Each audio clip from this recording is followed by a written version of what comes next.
Hi everyone, welcome back to my channel. So one thing I am all about is self-improvement. I am such a Pinterest mum, honestly. You'll always find me in the self-help section of the library and the bookshop. My favourite types of YouTube videos to watch are things with self-improvement involved in them. Thinking about self-improvement and improving myself as a person makes me so inspired to change myself, which sounds a little bit negative, and when I say change myself, that doesn't mean I don't like who I am now, but it just means that I feel like I could be doing more to be a happier person.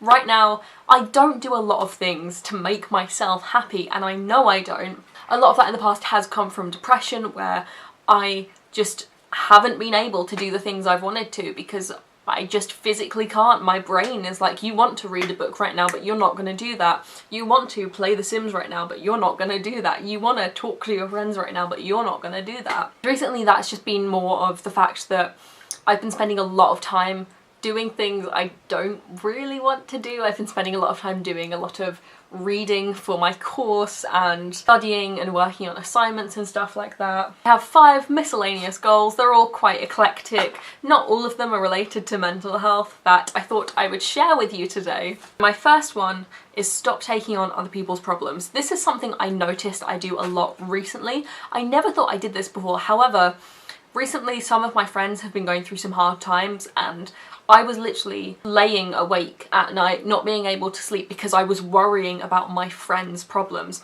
Now, of course, caring about other people is amazing, and that's a quality I'm really happy that I possess, that I care so much about other people. But I feel like sometimes I definitely do care too much about other people, and I have in the past prioritised other people's happiness over my own. And I'm not saying that to try and make myself sound good. I'm not saying that to be like, oh, look at me, I'm a saint. I like to make other people happy before I make myself happy. But what I mean is, I will often do things I don't want to do because it would be easier for someone else. Which again, I know is a good thing. At the end of the day, caring about other people is really good. Accommodating for other people is something we should all do, but you should not be prioritising someone else's happiness over your own. You should not be laying in bed at night unable to sleep because you're worrying about other people's problems. Your own problems need to come first, quite frankly, and that's something I have had to learn quite recently. Now that I'm aware of that, I feel like trying to worry less about other people's problems is something I'm really trying to put into action in my life, because I worry more about other people's problems than my own, honestly. I ignore my own problems. So my second one is be more minimalist. In the past 6 months or so, I've become really interested with minimalism. I've been watching a lot of documentaries about it. I have been watching a lot of minimalist YouTubers, and it's something I've become so interested in because I have so much stuff. I have so much clutter in my life that I don't know what to do with. I have loads of planners, you know, weekly planners and yearly planners that I just don't use any of them. I have so many notebooks to write things in that I just don't end up using any of them because I don't know which one to use. I have so many books that I don't read any of them because I don't know which one to read. And I just need to simplify my life because I have so much stuff. I'm the type of person who cannot work in a messy environment because I have so many things. My environment is kind of always messy because it's so cluttered and I have a very small room. I need to stop placing my happiness in possessions. I need to stop having emotional attachments to things. Obviously, you know, I'm gonna have sentimental things, but everything to me is sentimental. Everything has a purpose for me. I have this broken mug in my room that the handle has been snapped off, and I glued the handle back together, and I now just keep it in my room and put my change on it because this is my favourite mug and I don't want to let it go.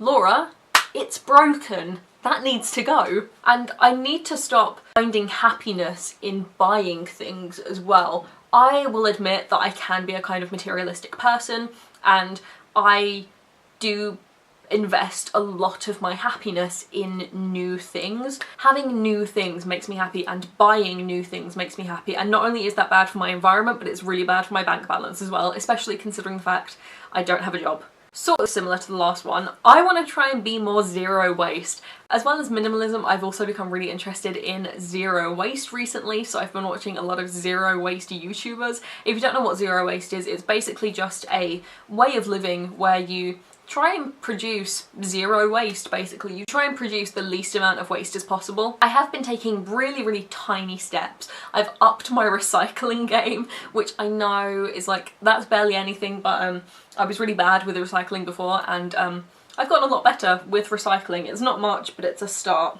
Right now, like, I can't do much to be zero waste. The main example I can think of is going out shopping and buying food. Like, I don't have the money or the resources to go out and bulk buy food, you know? I've stopped using cotton pads, and I use like a cloth to take my makeup off with, which I wash. I know that probably isn't as hygienic as using cotton pads, but it's a lot better for the environment. This one's a bit TMI, but I have a menstrual cup. I haven't quite worked out how to use it yet. I struggle with that. Once I get a grip on that, I am going to start using that over tampons or pads, because obviously that will also be a lot better for the environment and a lot less wasteful. When I was a kid and we were learning about recycling in school and global warming and climate change, it's just always been something that's really scared me, and I have always been, I wouldn't necessarily say passionate about, but really interested in ways I can help save the planet and make the planet a better place. And I think the sort of zero waste lifestyle is something that's sort of catching on and becoming sort of more popular. A lot more people are learning about it. Hopefully a lot more people are like me, looking into ways they can be more zero waste. So I will hopefully keep you guys updated on that one.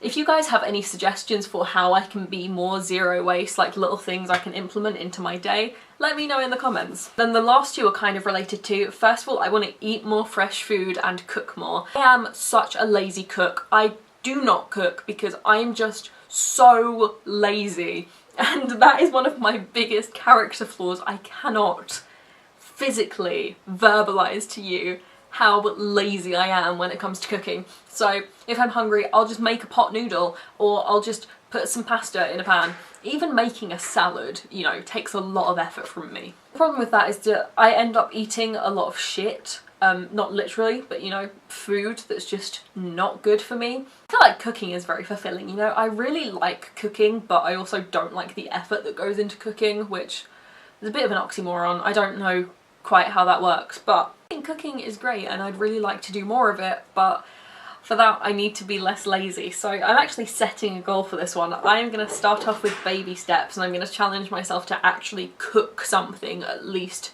3 times a week, because honestly, for the majority of the time I'll just have like cereal or toast for breakfast, and then I'll have a bag of crisps or a cereal bar for lunch and dinner, and that is not okay, that's not healthy, and I need to stop that before it becomes a habit. My final one is exercise more. Exercise is so good for so many reasons. Exercise energizes you when you're feeling tired, it releases endorphins that make you feel happy, makes you feel good as well, you know? Exercising makes me feel really good because I know I'm doing something good for my body, for myself, for my mind. Exercise is just a really good thing for me personally. I do want to exercise more as well. Again, starting off very small with baby steps. I'm going to aim for 3 times a week. I would like to do some sort of exercise for a length of time. Honestly, I'm going to be honest, sometimes I'm just not motivated. It gets to the end of the day, I have quite late finishes, so I'll come in at like 5 o'clock and